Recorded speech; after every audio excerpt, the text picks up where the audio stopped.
सभी को मेरे YouTube channel knowledge of everything में स्वागत है। आज हम भारत के सबसे प्रतिष्ठित तीर्थ स्थलों में से एक केदारनाथ धाम की आध्यात्मिक यात्रा पर निकल रहे हैं। राजसी गढ़वाल हिमालय में स्थित केदारनाथ सिर्फ एक मंदिर नहीं है, यह एक ऐसा स्थान है जहां दिव्यता और प्रकृति पूर्ण जगह एक साथ आते हैं। आइए इसके इतिहास, महत्व और इसके चारों ओर मौजूद विस्मयकारी सुंदरता के बारे में जानें। भगवान शिव को समर्पित केदारनाथ मंदिर 12 ज्योतिर्लिंगों में से एक है और पंच केदार मंदिरों में सबसे महत्वपूर्ण है। किंवदंतियों के अनुसार मंदिर का निर्माण शुरू में पांडवों द्वारा किया गया था और बाद में 8वीं शताब्दी में आदि शंकराचार्य द्वारा पुनर्जीवित किया गया था।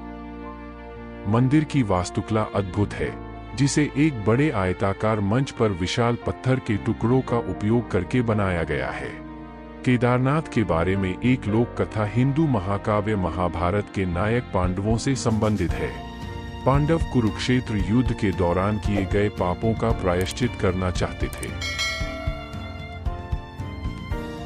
इसलिए उन्होंने अपने राज्य की पूरी जिम्मेदारी अपने रिश्तेदारों को सौंप दी और शिव की खोज में निकल पड़े, उनका आशीर्वाद प्राप्त करने के लिए।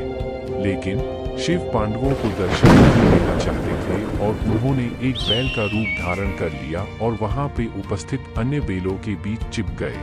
मगर पांडवों के एक भाई भीम ने बेलरूपी शिव को पहचान लिया।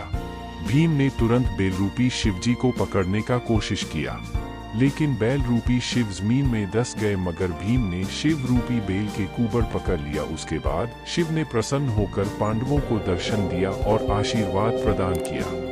तभी कुछ जगह में शिवरूपी बेल के अंग प्रकट हुआ।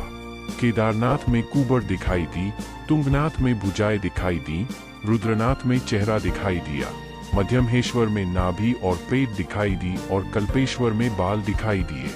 तब से इस पांचों स्थानों में शिव की पूजा और आराधना के लिए पांडवों ने 5 मंदिर बनवाए। इन 5 स्थानों को सामूहिक रूप से पंच केदार के रूप में जाना जाता है। इस तरह केदारनाथ धाम या केदारनाथ मंदिर का उत्पत्ति हुआ।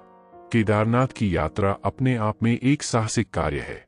मंदिर तक की पैदल यात्रा गौरीकुंड से शुरू होती है, जो ऊबड़-खाबड़ इलाकों और प्राकृतिक परिदृश्यों से होकर लगभग 16 किलोमीटर की दूरी तय करती है। इस पथ पर उठाया गया हर कदम आपको प्रकृति और आध्यात्मिकता के करीब लाता है।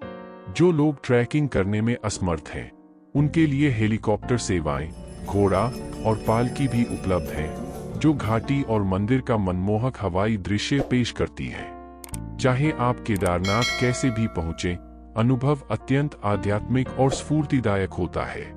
केदारनाथ में सबसे मंत्रमुग्ध कर देने वाले अनुभवों में से एक है शाम की आरती।